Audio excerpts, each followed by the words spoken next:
이곳은 중부권 최대 규모의 전통시장인 대전중앙시장입니다.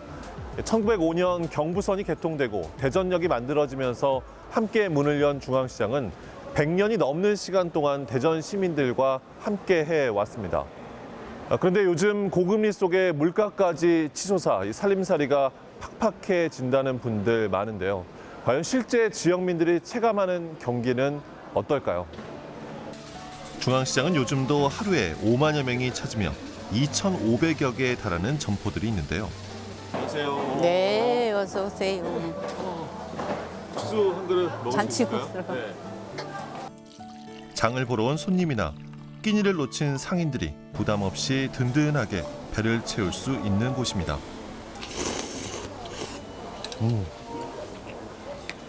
오, 너무 맛있어요. 여기서 그러면 장사하신 지는 얼마나 되셨어요?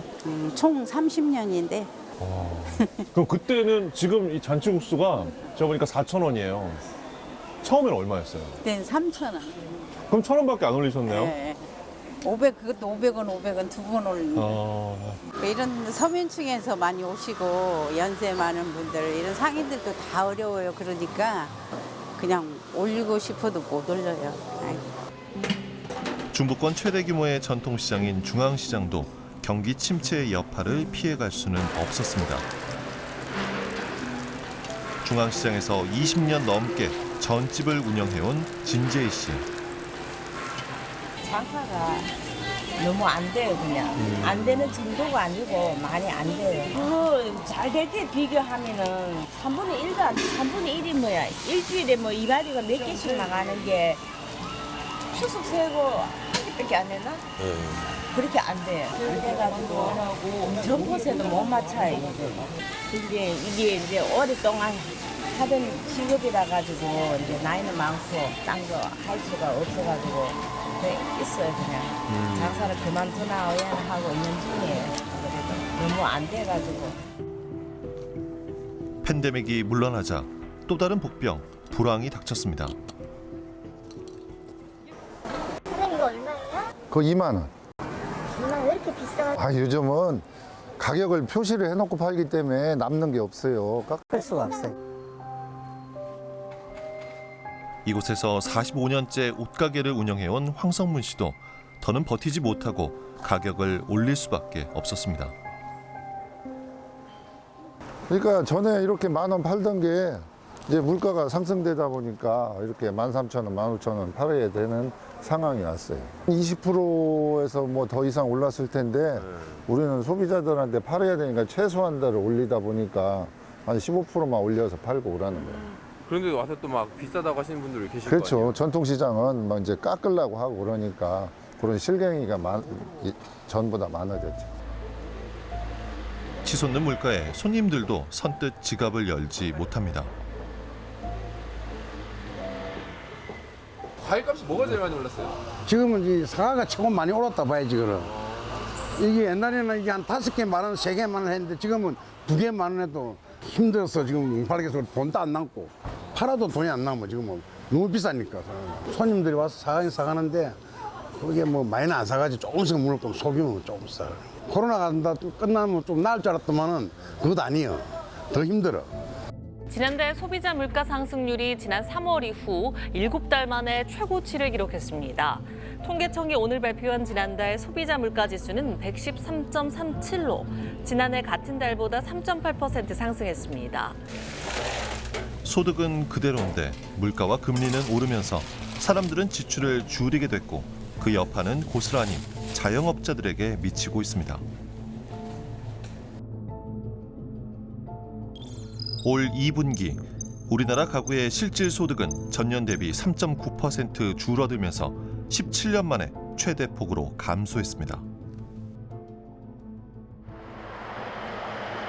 모두가 잠든 시간 새벽 5시. 올해 나이 70의 정윤영 씨는 37년째 늘 같은 시간에 목욕탕 문을 열어왔습니다. 코로나19 유행 시기 목욕탕은 영업 제한과 집합 금지 명령이 수차례 내려지면서 가장 먼저 손님들의 발길이 끊긴 곳이었습니다.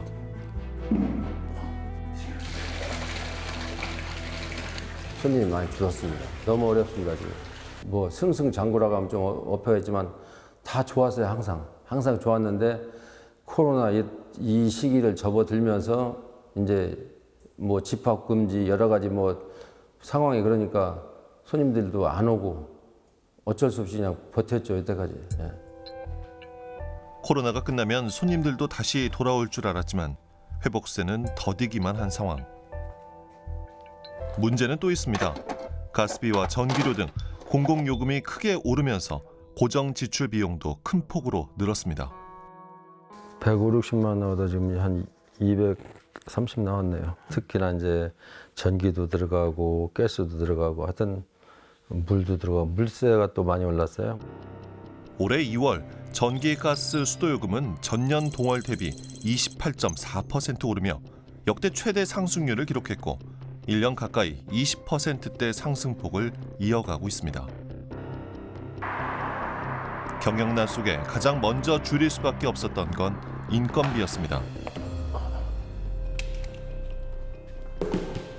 지출이 안 맞으니까 사람을 쓰고 싶지만 못 쓰는 거죠. 왜냐하면 쓰면은 그걸 맞춰주면 타산이 안 맞잖아요. 그렇죠. 자영업자한테는 진짜 힘든 거 그건.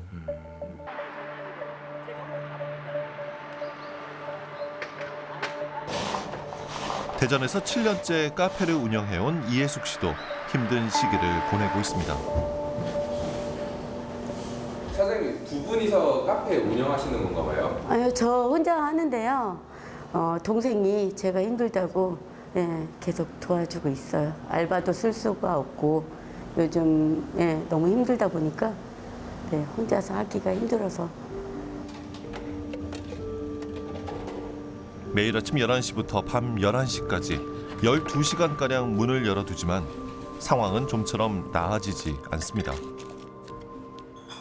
사실 예전에는 식사하고 뭐 커피 한 잔 아니면 식사 대용으로 커피하고 뭐 디저트를 드시는데 요즘에는 그것조차도 힘든가 봐요. 지금 이렇게 보시는 것처럼 토요일인데도 8,300원이라는 금액을 제가 눈으로 봐도 믿겨지지 않지만 지금 이게 현실인 것 같아요. 근데 이렇게 제가 팔아가지고 공과금도 내야 되고 월세도 올랐고 또 재료비도 구입을 해야 되는데 저도 힘내고 있는데 코로나보다 진짜 더 힘들어요. 진짜 이렇게 힘들지 몰랐고 코로나는 그래도 버티면 좀 뭔가 희망이 있을 거라고 생각을 했는데 지금은 저도 힘들지만 죄송합니다. 자영업자들의 평균 소득은 매년 줄어들어서 2021년엔 2천만 원 아래로 떨어졌습니다. 한 달 평균 162만 원가량, 최저임금에도 미치지 못하는 수준입니다.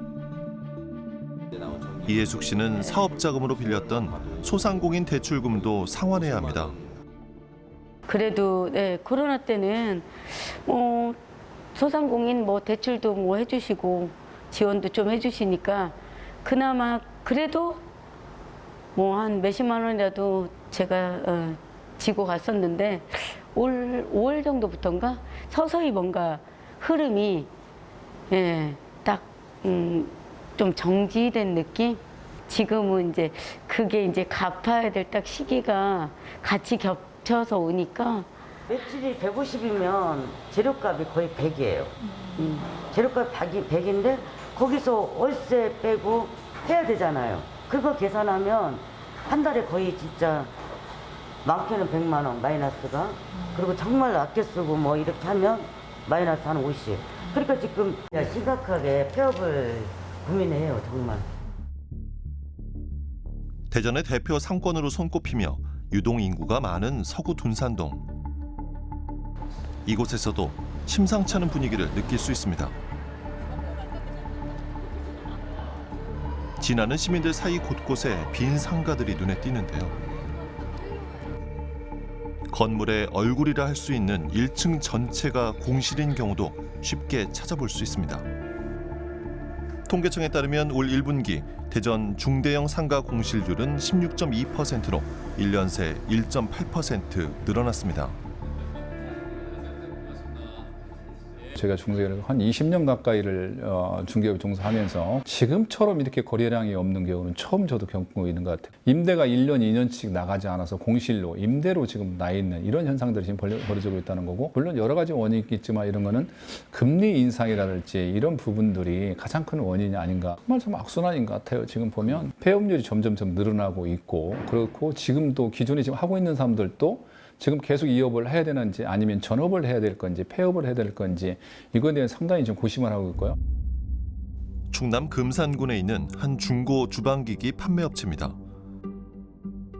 1000평 규모 부지에는 폐업한 식당에서 매입해온 주방기기들이 빼곡히 쌓여 있습니다. 저 영종도에서 온 거서부터 이 시내권이나 이런 데서 지금 다 뜯어다 놓은 거거든요. 근데 여기서 좀 부족하니까 산내 또 대전에다가 또 그 컨테이너를 또 얻어놨어요. 근데 거기도 꽉 차고 이미 지금 토요일 날도 그렇지 않아도 지금 김포로 또 그 식당 매입을 하러 가야 되는데 지금 뭐 이런 상황이에요. 사무실 한편에는 폐업을 진행한 가게의 명세표가 가득했는데요. 주말에 쉬지도 못할 만큼 폐업하는 가게의 문의가 계속해서 들어오고 있다고 합니다. 지금 제 장사 뭐 한 45년 됐지만 이렇게 금년같이 이렇게 폐업이 많은 건 처음입니다. 이게. 일이 밀려 있다 보니까 요즘 뭐 저희 직원도 감당이 안 돼서 인력도 많이 쓰고 용달도 많이 쓰고 그래서 지금 뭐 일요일도 뭐 야간까지 막 철거를 하고 있는 입장입니다. 지금. 아직 손때도 묻지 않은 제품들. 올해 들어선 문을 연 지 얼마 안 돼 폐업하는 가게도 늘고 있습니다. 여기 보시면은 이제 나와 있지만은 21년 사이인데 실적으로 장사한 것은 저희가 지금 떼다놓은 기간도 있고 하니까 사실상 1년도 못하고 이런 데는 폐업을 한 거예요, 사실은. 이렇게 보시면 알지만 이런 거의 새 제품들이잖아요. 이게 좀 하도 장사들이 안 되니까 물건 사다 놓고 장사 좀 할 거라고 해서 사다 놨는데 이렇게 뭐 장사가 안 되다 보니까 이게 지금 다 중고로 이게 나온 물건들이에요, 이게. 제가 이제 뭐 IMF라든가 코로나라든가 뭐 이 시기도 다 겪어보고 그때도 저 이업을 했지만 금년같이 이렇게 어렵고 뭐 이런 현상이 계속 지속된다는 것은 상상도 못했죠. 폐업하는 가게는 늘어나는데 새로 문을 여는 가게는 없어 중고 주방기기 판매업체들도 재고가 쌓여만 가고 있다는데요. 경기 불황 속 자영업자들의 위기감은 점점 높아만 가고 있습니다. 특히 문을 닫는 가게 중엔 음식점이 많다고 하는데요. 대정동에서 대패 삼겹살집을 운영하는 정희진 씨. 장을 볼 때마다 오르는 물가에 걱정이 깊어집니다. 이제 장 다 보시고 나오신 거예요? 네네, 다 봤습니다. 이렇게 장 보시다 보면은 좀 이렇게 물가 오르고 한 거 좀 실감이 나시나요? 예, 예전에 비해서 확실히 실감이 나는 것 같긴 합니다. 근데 이 정도 사면은 예전에 한 3만 원대 정도 생각을 했었는데 지금 장 본 거 보니까 거의 한 5만 원이 좀 넘어서네요. 그렇다고 이제 저희는 이제 고깃집이다 보니까 뭐 상추나 파 같은 거는 이제 꼭 필요한 야채들이라서 안 살 수도 없고 하니까 좀 울며 겨자 먹기 식으로 비싸도 사는 거죠. 10년 전 문을 연 정희진 씨의 대패 삼겹살 전문점은 저렴한 가격에 맛도 좋아 금세 입소문이 났습니다. 처음 시작할 때는 사실 2,500원부터 시작을 했었거든요. 한 3년에 한 번씩 조금씩 이제 뭐 대략 500원 정도씩 올리다 올해는 4,000원으로 되어 있네요. 이게 4,000원 받고도 괜찮으세요? 요새 물가도 많이 올랐다고 하던데. 사실 저희는 이제 손님들이 많이 오셔서 많이 팔아야 남는 그런 가게인데 사실 이렇게 해서는 남는 게 거의 없다고 보시면 되죠. 경기 침체로 손님이 줄어 장사를 하면 할수록 손해가 생기는 상황. 한 100만 원 정도 일매출이 일어났다면 지금은 50, 60 그리고 뭐 저희 고깃집이다 보니까 고기 받는 거, 야채 뭐 그런 거 받는 거로 보면은 거의 한 달에 1,000만 원 정도는 나가는 것 같습니다. 고정 지출이요. 매출은 줄고 나갈 돈은 많아지자 급한 불을 끄기 위해 대출을 받기 시작했습니다. 저희 가게 보시면 대략 뭐 적게는 1,500부터 2,000, 월 말이면 이제 각 업체들마다 송금도 해줘야 되고 뭐 지정일은 뭐 카드값 나가는 날 그런 날 다가오면은 정말 부담이 많이 되는 거죠. 더 이상 대출은 나올 데도 없는데 뭐 빚은 갚아야 되고 하니까 되게 무기력하고 뭐 우울한 날도 많이 있던 것 같습니다. 그렇게 늘어난 빚이 현재 1억 5천만 원. 올 2분기까지 집계된 자영업자 대출 총액은 1,043조 2천억 원. 3년 반 사이 358조 원 넘게 늘었습니다. 현재 상황은 상당히 위험한 거죠. 분명히 자영업 부분에서의 그 연체율 상승이라던가 이제 이런 것들 때문에 금융기관, 특히 서민 금융기관 전체가 어려워질 수가 있고, 그 다음에 그 많은 사람들이 생계를 잃게 된다면은 한국 사회의 그 한 큰 축을 이루고 있는 자영업 영역이 무너지는 것이기 때문에 경제 전체에 기반이 이렇게 흔들흔들하게 그렇게 만들 수 있는 그런 위기 요인이라고 얘기할 수 있겠습니다. 이분들의 삶을 제대로 유지할 수 있도록 정부가 좀 적극적인 대응책을 마련할 필요가 있겠습니다. 밤 11시 가게 간판에 불을 끄며 고단했던 하루를 마무리합니다.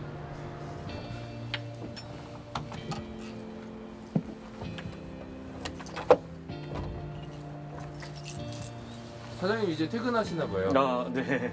퇴근합니다. 뭐 마지막으로 혹시 바람 같은 게 있으시다면 한마디 부탁드릴게요. 저 개인적으로는 일단 저 빚 같은 거 다 갚고 제가 이제 잘 먹고 잘 사는 거 그게 가장 큰 바람이고요. 어떻게 좀 더 나아가서는 이제 소상공인들 많이 힘들잖아요. 그분들도 다 이제 좀 빚 같은 거 해결하고 행복하게 잘 살 수 있는 사회가 됐으면 좋겠습니다. 하여튼 내년에는 좀 더 나은 우리 삶의 질이 좀 좋아졌으면 좋겠습니다. 다들 진짜 힘내셨으면 좋겠고요. 진짜 빨리 경제가 일어나서 진짜 예전처럼 사람 냄새도 좀 맡고 손님하고 한 번씩 진짜 잘 지내셨냐고 안부 겸 뭐 이렇게 웃는 얼굴이 왔으면 좋겠어요. 고물가, 고금리라는 3연 초과 상황을 버티는 자영업자들. 오늘보다 내일이 조금 더 낫기를 바라는 그들의 작은 바람은 이루어질 수 있을까요? 제작진이 현장에서 만난 자영업자들은 지금과 같은 상황이 지속되면 언제까지 버틸 수 있을지 모르겠다고 걱정했습니다. 고물가로 재료비와 인건비를 빼고 나면 주머니에 남는 돈이 없고 고금리로 빚 부담은 나날이 커지고 있지만 대안이 없다고 말합니다. 윤석열 대통령은 지난달 3일 소상공인들을 만나 소상공인이 민생경제의 근간이며 이들의 부담을 줄일 수 있는 특단의 대책을 마련하겠다고 밝혔죠. 어려운 상황에도 각자의 자리에서 열심히 살아가는 사람들, 더 늦기 전에 이들의 목소리가 정책에 담기길 바랍니다.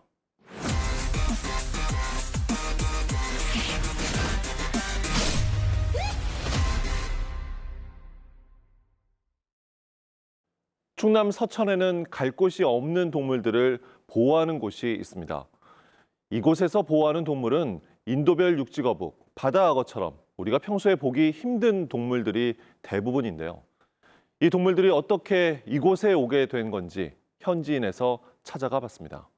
밀수동물 한 마리가 들어오려면 그 뒤에선 100마리가 죽는다고 하거든요. 포획할 때 죽는 거, 그리고 비행기나 배를 타고 넘어오면서 죽는 거, 검역에 걸려서 죽는 거 이런 식을 포함하면은 그 한 마리를 들여오려고 100마리가 죽는다고 말을 하는데 저희 시설의 목표는 저희가 없어지는 거거든요. 그래서 밀수가 없어지면 저희도 필요 없기 때문에 저희 시설은 없어지는 게 바람직하다고 생각하고 있습니다. 국립생태원 사이테스 동물관리부에서 근무하고 있는 안병덕 계장입니다.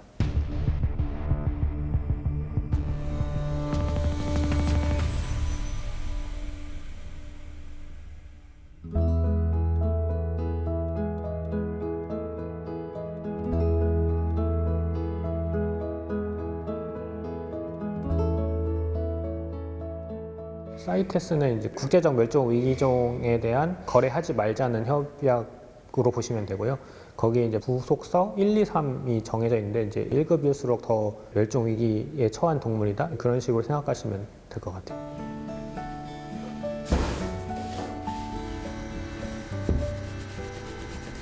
지금 악어들 먹이 주려고 준비하고 있습니다. 올해 밀수로 들어온 악어들인데요. 일단 바다악어도 있고 참악어가 더 많이 있습니다.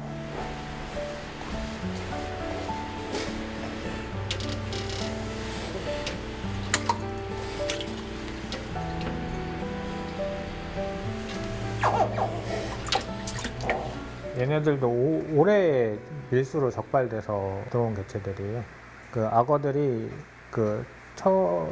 쉽게 키울 수 있는 동물은 아니잖아요. 그러니까 매니아층이나 이제 특이한 걸 좋아하시는 분들이 많이 키우시는데 얘네도 들어올 때 이제 못 움직이게 테이프로 감겨서 들어왔거든요. 얘네 지금 보시면 아시겠지만 소리를 내잖아요. 이 어릴 때 내는 소리인데 이 소리를 세관 직원이 듣고 적발한 사례입니다.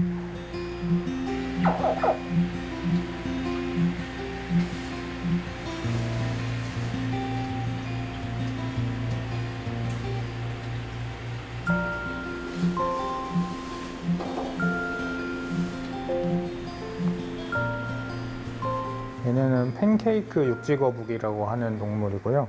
이 생김새를 보시면 아시겠지만 굉장히 팬케이크처럼 납작하게 생겼잖아요. 사이테스 1급에 해당하는 종이거든요. 그래서 심각한 멸종위기종에 처한 종이고요. 이 동물들도 테이프에 감긴 채로 좁은 공간에 단체로 갇힌 채로 들어와 있었어요. 우편 택배로 왔거든요. 그래서 우편 택배를 열어보니까 얘는 동물이 있었던 거예요. 부속서 1급일 경우에는 정식 수입이 안 되거든요. 그러니까 밀수로밖에 들어올 수 없는 상황이라서 밀수를 한 걸로 보입니다. 저희한테 들어와 있는 게 파충류가 90% 이상이고 밀수가 거의 대부분입니다. 양서류 몇 종 빼고는.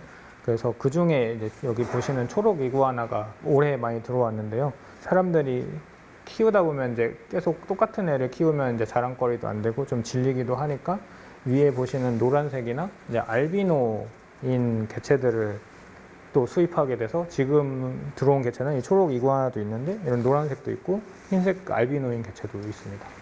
밀수 당시에는 이만한 통 하나에 18마리가 빼곡하게 들어가 있었어요. 층층이 쌓여 있는 상태로 이게 아무래도 부피가 커지면 적발 확률이 높아지기 때문에 그렇게 밀집해서 테이프를 감긴 채로 이렇게 들어온 게 아닌가 생각하고 있습니다.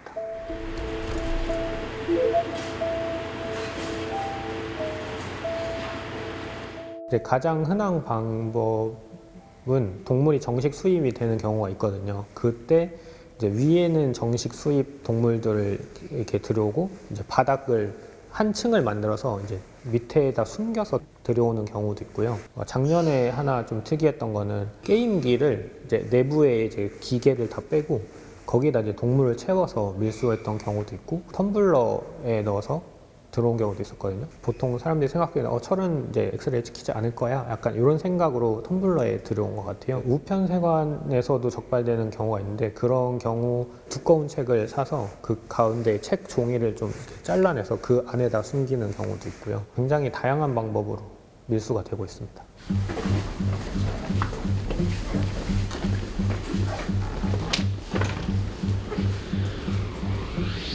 지금 오른쪽 눈에 백내장 온 거 봐주시면 좋을 것 같습니다. 네.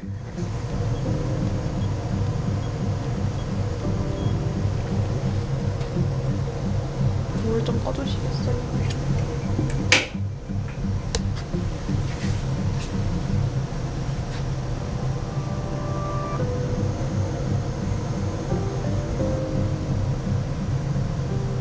그래서는 각막 손상은 없습니다. 다시 불 켜주세요.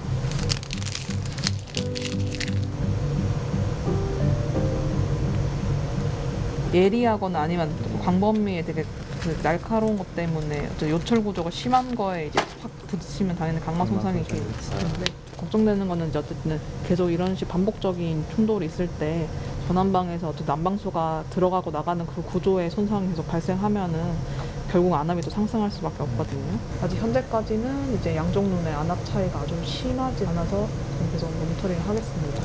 밀수 적발되는 과정 이전에 이제 해외 각지에서 저희 그 인천공항이라는 공항으로 오시게 되시면은 대부분의 동물들이 이제 일단 극심한 기아와 탈수 상태에 노출되어 있고 이제 여러 마리를 데려오려고 하시다 보니까 이제 밀집 사육되어 있어서 본인들 개체들 간에도 이제 외상이 발생할 수 있고 그런 테이핑 과정에서도 피부에 손상도 많이 발생하게 되고 특히나 밀수 적발되는 동물들이 성체보다는 아주 어린 연령의 개체들이 대부분이기 때문에 그런 과정을 겪다 보면은 일단 기본적으로 많이 이제 약화된 상태로 오기 때문에 사실 예후가 좋지는 않습니다. 고생하셨습니다. 감사합니다.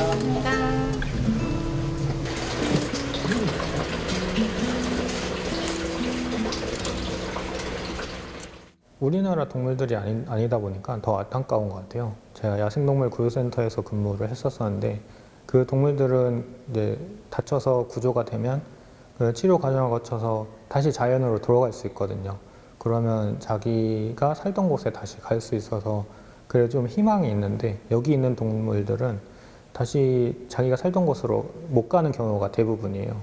이 동물들이 수입되고 나서 바로 돌려보낸다고 해도 그 원 국가에서는 이게 검역 문제로 안 된다라고 하는 경우가 굉장히 많거든요.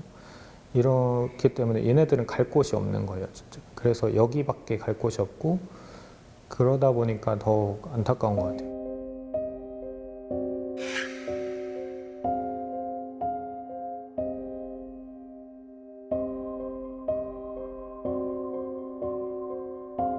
추세라고 할까? 유행이라고 할까? 그런 게 있는 것 같아요. 작년 같은 거에는 이제 육지거북들이 많이 밀수가 돼서 한 번에 뭐 100마리, 막 20마리 이런 식으로 들어왔었고 올해는 이제 악어랑 이구아나가 많이 들어왔었거든요. 동물이 오고 싶어서 오는 건 아니라고 생각하거든요, 저는. 그냥 사람들이 얘 좀 키워보고 싶다, 그냥 귀엽다, 뭐 자랑하고 싶다, 개인적인 마음으로 키우는 거기 때문에 좀 그렇습니다. 이 벌금 수준이 우리나라에서 판매되는 가격에 뭐 이렇게 매겨지는 게 아니고 현지 가격의 몇 퍼센트 이렇게 매겨지다 보니까 동남아 쪽에서 밀수가 많이 되고 있는데 그쪽은 어쨌든 우리나라보다는 물가가 낮잖아요. 그러다 보니까 그쪽에서 뭐 10,000원 하던 뭐 1,000원 이렇게 팔리고 있는 동물이 우리나라에서 막 10만 원, 100만 원 이렇게 팔리다 보니까 벌금은 1,000원으로 물리는데 판매 가격은 뭐 10만 원 이렇게 팔리다 보니 밀수를 많이 하는 것 같아요.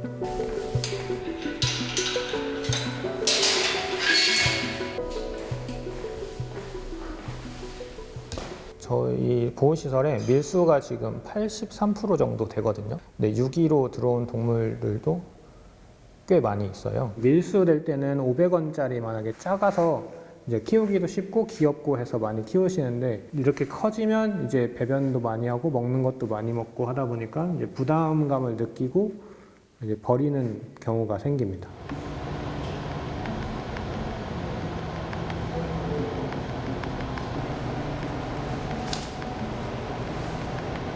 그 식당에서 그냥 키우시던 건데 이게 불법인지 모르고 키우시던 거를 적발이 돼서 불법 사육으로 압류돼서 저희 쪽에 온 개체입니다. 단체 생활하는 동물이니까 합사를 시켜주려고 했어요. 근데 그 원숭이한테 동질감을 느끼기보다는 사람한테 좀 동질감을 느끼다 보니까 합사에 실패했거든요. 생태적인 특성을 잃은 거라서 불법 사육이 한 동물에 엄청난 영향을 미칠 수 있다. 좀 신중하셨으면 좋겠다라는 말씀을 드리고 싶습니다.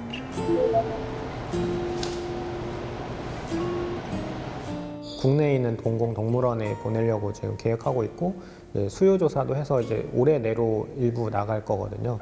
이런 동물들이 공공동물원에 가서 이제 밀수 예방 캠페인이나 불법 사육, 유기에 대한 예방 교육이나 홍보 이런 게 될 수 있도록 할 예정이고요. 아니면 종복원하는 곳이 있거든요.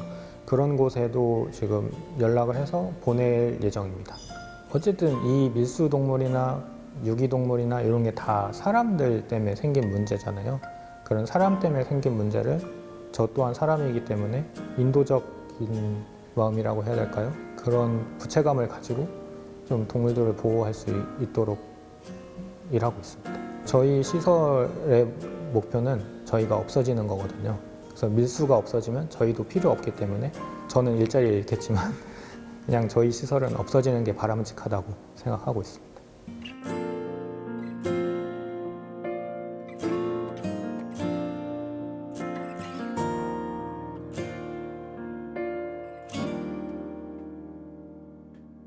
내가 일자리를 잃더라도 갈 곳 없는 동물들을 보호하는 이곳이 없어지면 좋겠다고 말하는 안병덕 씨.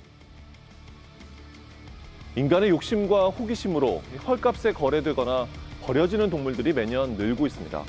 그중 다치거나 목숨을 잃는 경우도 많습니다. 안병덕 씨의 바람처럼 인간의 이기심 때문에 동물들의 생명이 위협받는 일이 사라지기를 바랍니다. 시사인 데스남 여기서 마치겠습니다.